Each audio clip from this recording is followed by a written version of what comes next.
Ironically, all these groups of people are traveling to Jerusalem to offer a sacrifice, while the sacrifice is also on his way to Jerusalem to be offered as the sacrifice. The irony is thick.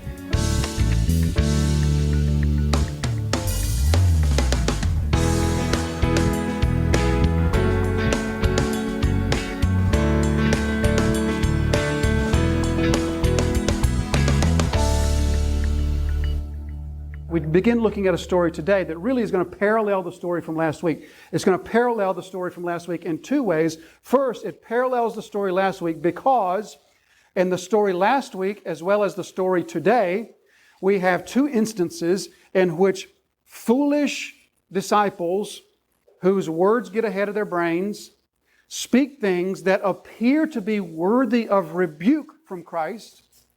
Yet in both stories, they receive no rebuke from Christ. And because they receive no rebuke from Christ, we need to look at their foolish words differently than we might look at them more superficially. Like last time, Peter's foolish words, what's in it for us? We've left everything. And we looked at that and we saw, well, yeah, those were sort of foolish words, Peter. But nevertheless, that speaks of a bigger spiritual reality that God does desire you to know Him as a God that rewards those who leave everything to follow Him. So today we'll look at some similar words from James and John. So that's the first parallel. The second parallel, we'll see the second parallel as we'll walk through this morning. So let's just begin by reading the passage from verse 32. I'm going to read the whole passage in its entirety down to verse 45. So beginning from verse 32, and they were on the road going up to Jerusalem, and Jesus was walking ahead of them, and they were amazed. And those who followed were afraid. And taking the 12 again, he began to tell them what was about to happen, saying, "See, we are going up to Jerusalem, and the Son of Man will be delivered over to the chief priests and the scribes, and they will condemn him to death and deliver him over to the Gentiles, and they will mock him and spit on him and flog him and kill him. And after 3 days, he will rise." And James and John, the sons of Zebedee, came up to him and said to him, "Teacher, we want you to do for us whatever we ask of you." And he said to them, "What do you want me to do for you?" And they said to him, "Grant to us to sit one at your right hand and one at your left in your glory." Jesus said to them, "You do not know what you are asking. Are you able to drink the cup that I drink, or to be baptized with the baptism with which I am baptized?" And they said to him, "We are able." And Jesus said to them, "The cup that I drink, you will drink. And with the baptism with which I am baptized, you will be baptized. But to sit at my right hand or my left is not mine to grant, but it is for those for whom it has been prepared." And when the 10 heard it, they began to be indignant at James and John. And Jesus called them to him and said to them, "You know that those who are considered rulers of the Gentiles lord it over them, and their great ones exercise authority over them, but it shall not be so among you. But whoever would be great among you must be your servant, and whoever would be first among you must be slave of all. For even the Son of Man came not to be served, but to serve, and to give his life as a ransom for many." And so we begin our passage from verse 32. And we read these words, "And they were on the road going up to Jerusalem." So the reader is now for the first time told where they are going. Remember, they've been on this journey since early in chapter 8. And Mark hasn't told his reader where the journey is going to. We know where it's going to because we've read the story. We know what the story, how it unfolds. We've all read the Gospel of Mark. So we know that, but nevertheless, Mark is writing to his reader, and his reader has not yet been informed of where the journey is going to until just now, just this moment, upon the third declaration of his suffering that will take place in Jerusalem. And so as we're told that they're going up to Jerusalem, we're reminded that we know in Scripture that anytime one goes to Jerusalem, it's always phrased like that, going up to Jerusalem, because it's not only going up to Jerusalem in elevation, because Jerusalem is higher in elevation than all the surrounding areas, but more so than that, metaphorically, spiritually speaking, one always went up to Jerusalem because you were ascending to the holy city, so to speak. So people always spoke in those terms. The Jews always spoke in the terms of going up to Jerusalem. So they are now traveling up to Jerusalem, and we know what's going to happen in Jerusalem. Jesus will tell us for the third time in the passage what's going to happen in Jerusalem. It will be the week of His, what we know as the Passion Week, the Good Friday, the execution of Christ on the cross, the resurrection of Christ on Resurrection Lord's Day. So all that will happen this week. And we also know when that happened. So that happened, we know, on Passover week. So as Jesus and His disciples are journeying to Jerusalem, they are also journeying to Jerusalem for Passover week. Now the Scriptures tell us that Passover week was one of 3 festivals that the ancient Jewish people were required, that the male head of the household was required to be in Jerusalem for Passover every year, one of 3 festivals like that. So we know that through time and whatnot, it didn't always mean that every single household in Israel had the head of the household there at the Passover. It didn't mean that, but it does mean that we know very well that during Passover week, the population of Jerusalem would swell to many times its normal population. The streets of Jerusalem during Passover week were streets of chaos, just mobs of people, lots and lots of people in Jerusalem. And so all the people are traveling to Jerusalem for this Passover week. So as Jesus and His disciples are traveling to Jerusalem, they're not traveling alone. They'll be traveling with other groups. As they're traveling along, certainly they would have encountered other groups of people who were also headed to Jerusalem for Passover week. The disciples, they knew where Jesus was going. The reader is just now told Jerusalem, but the disciples knew they were going to Jerusalem. Not only were they on the road to Jerusalem, they were also meeting other groups, and it would have been a normal thing for them to be traveling to Jerusalem at this time. So they're meeting other groups of people, they're talking with other Jews who are on their way to Jerusalem. Now, the fact that they're on their way to Jerusalem for the Passover means that they are on their way to offer sacrifice. That's what the Passover was all about. There was the Passover meal, but also there was the offering of the Passover lamb. And so, ironically, all these groups of people are traveling to Jerusalem to offer a sacrifice, while the sacrifice is also on His way to Jerusalem to be offered as the sacrifice. The irony is thick. You can almost touch it in the story, that all these hundreds of people are traveling for the purpose of offering a sacrifice, while the sacrifice is among them, also on His way to be offered up once and for all as we're told, the Lamb of God who takes away the sin of the world. So this is the context. This is sort of the emotional attitude, so to speak, of the travelers on the way to Passover. Passover was a very joyful time for the Jew. And so those Jews who were on their way to Passover week would have been on their way to Jerusalem with happiness, with joy. They wouldn't have been sad or discouraged that they had to stop work for a week. It was a joyful time, and on the road to Jerusalem, those that Jesus encountered would have been mostly joyful. So that's sort of the context that we have in the back of our mind. They were on the road going up to Jerusalem, and Jesus was walking ahead of them. Now that's a phrase that is so easy to pass over. No pun intended. It's so easy to look over that Jesus walked ahead of them. And we might just, in our mind, just picture, well, that's kind of how they were traveling. Jesus was leading the way. He knows where they're going. They're following behind Him. But instead, if we think about that just a little more carefully, we see something that, quite honestly, in the past few years, I have started personally to notice the theme of shepherd in the New Testament much more than I'd ever noticed it before. The theme of shepherd in the Gospels is so prominent and so strong. And so here we see the shepherd, the good shepherd, the true shepherd, going ahead of His people. Now we know something about how sheep and how shepherds work, and we know that in the rest of the world, shepherds will move their sheep by driving them or pushing them with sheepdogs or other means. But we also know that Bedouin or Middle Eastern shepherds do not drive their sheep. Most of us have heard that those Bedouin shepherds lead their sheep by going in front of them. This is still true to this very day, and it was true in Jesus' day. So here we see a picture of Jesus leading His sheep, leading out front, and His sheep are following Him. the mantra, the theme of the shepherd is so strong in the gospel. So here is the shepherd leading his people. Now this theme of Jesus leading his people, going before his people, is a theme that actually will be continued throughout much of the Gospels. Look at in your notes at John 10 and verse 4. When he has brought out all of his own, he goes before them, and the sheep follow him, for they know his voice. And this leading of his sheep will continue even after his death and his resurrection. We will see in Mark chapter 14 and verse 28, we are told these words. Jesus says, "After I am raised, I will go before you to Galilee.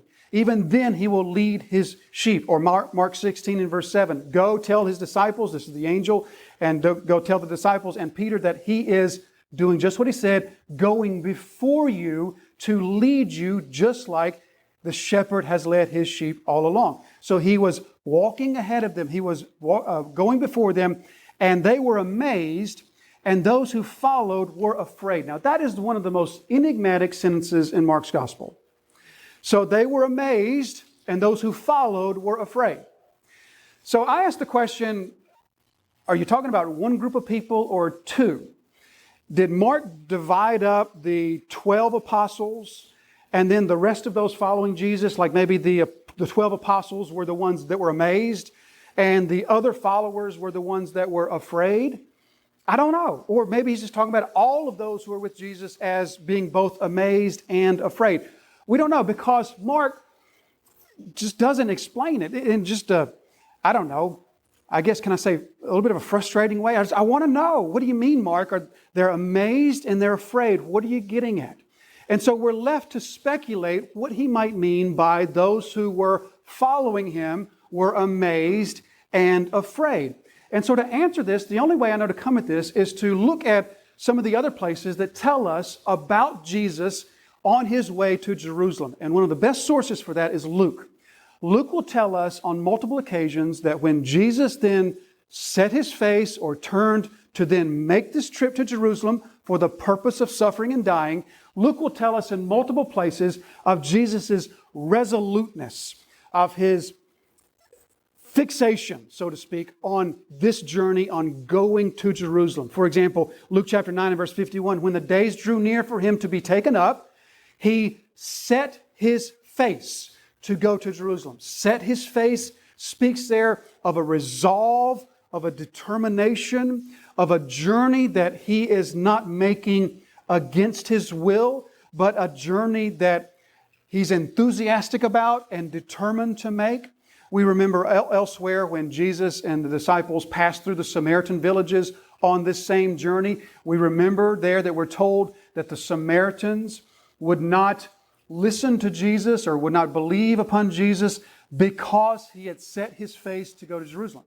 And so we know that contention between the Samaritans and the Jews, and because he was so resolute and so fixated upon Jerusalem, the Samaritans wouldn't listen in those opportunities. So his resoluteness, his determination makes this a journey that for us, well, the picture that we're shown is the picture of a Jesus who's making a journey in which he is eager, enthusiastic, dedicated, resolute, and determined, all of those things balled up into one. You know, you can make a trip, you can make a journey in two different ways. You know, there's there's many different ways, I guess, but there's at least two different ways to make a journey. And you know this is a completely different thing. To get in the car and pack up the car in order to leave for the beach for a week, that's a completely different thing than it is to get in the car and leave your house to go to work on Monday morning. Aren't those two different trips? Done with two different attitudes, for two different purposes, and the whole trip will be markedly different from one another. Because one is a trip that you desire to go to, one is a trip that you're not going to be diverted from. You know, a flat tire on the way to work on Monday morning can divert you a whole lot easier than a flat tire on the way to the beach. You're going to find a way to change that tire on the way to the beach. Not so much on the way to the work. Maybe it's just not working. Maybe I just need to go back home. You see what I'm saying? That's the difference. That's what was in Jesus' heart. As he was bound for Jerusalem, the disciples saw in him an eagerness, an excitement, a desire to go to Jerusalem. And they're coupling that together with what Jesus has told them of what will happen there. So we know that by this point, Jesus is under threat. We know that in your notes, here's some verses that remind us of how the Pharisees have declared that anyone who declares that Jesus is the Christ will be put out of the synagogue. So we know that that threat is over the people. We know that Jesus is also under threat of arrest, because in your notes it tells us that the Pharisees declared, whoever knows where he is, let us know and we'll arrest him.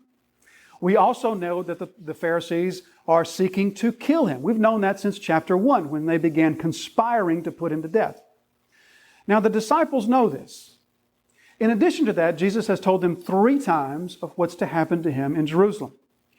We often talk, rightly so, about the fact that the disciples didn't really get that. They just didn't really register the fact that they were going to Jerusalem not to be coronated as king, but to be executed as traitor. Nevertheless, the fact that they didn't really grasp that, at least not on the spiritual level, we shouldn't understand that to mean that the disciples just had no clue what Jesus was talking about. As though the 3 times now in Mark's gospel that Jesus told the disciples, I'm going to Jerusalem to die, as if the disciples just supernaturally didn't hear that. Oh, what was that you said, Jesus? We need to fix some dinner? No. They heard what he said. And on some level, it did register what it said. It has not set in their hearts. And I think here's the key, they've not accepted it. But nevertheless, it's not like foreign information to them. And we know that because we read in scriptures elsewhere that, for example, you remember the story of Thomas, who says, Jesus is going to go raise up Lazarus. And Thomas says, why don't we all just go and die with you? Or, for example, from John chapter 9, or that's what the passage where the Jews had wanted to put out of the synagogue anyone who confessed him. Or you remember the story of Peter, who said, even if I got to die with you, I'm not going to deny you. So the possibility of Jesus' death is not something that the disciples' ears have never heard. So they've heard that. And regardless of the fact that they haven't really accepted it, nevertheless, it is still somewhere in their brain, in addition to the threats from the Pharisees. And so they know this to be a reality. And they see Jesus so eager, so anxious, so determined, and so resolute to go there. I think that's what Mark is talking about. That they're amazed that this man who is under threat of arrest, and now he's going to go to Jerusalem, to the hotbed of the Pharisees, under threat of arrest, under threat of death. In addition to that, hasn't he also said some things about dying? I think they see in Jesus a certain resoluteness, a certain determination, and that not only amazes them, it creates a fear for them. There's possibly a fear because we are his disciples too.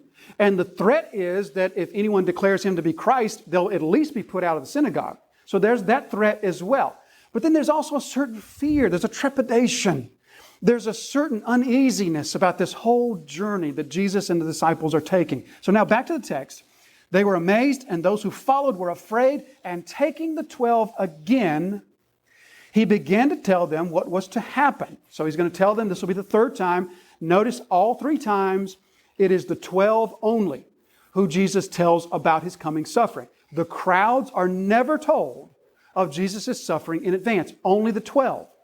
So imagine just for a moment, just what sort of a discouraging, upsetting, distressing thing it would have been for all of those followers of Christ on the day of his execution. It was bad enough for the apostles who were told repeatedly, this will happen and I'll rise again. Nevertheless, they didn't grasp that. They didn't believe that yet, but they'd at least been told. They'd at least been warned. The majority of his followers, the rest of the crowds, had never been told anything. So imagine the darkness of that day.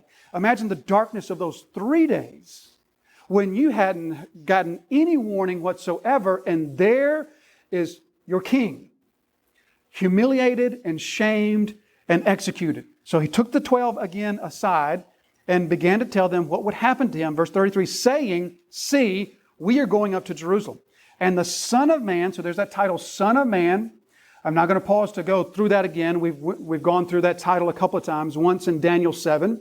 Also, we went through that on the Good Friday message 2 years ago, if you want to reference those. But just as a quick reminder, that title, Son of Man, is a title that is heavily freighted with messianic meaning. Often we think that Son of Man is sort of the opposite of Son of God. So Jesus is fully God, fully man, like we just confessed in the Apostles' Creed. He's fully God, fully man. And the title Son of God emphasizes His godness. The title Son of Man emphasizes His manness. That's sort of the standard way to think of it, but that's not what the title means. The title is not emphasizing His humanity. Instead, the title is emphasizing His messianic role. That's the context of Daniel 7 when the title is used. And when Jesus uses that title, what He's emphasizing is His messianic role and the fact that He has become human so that He could what? Die. So that He could die.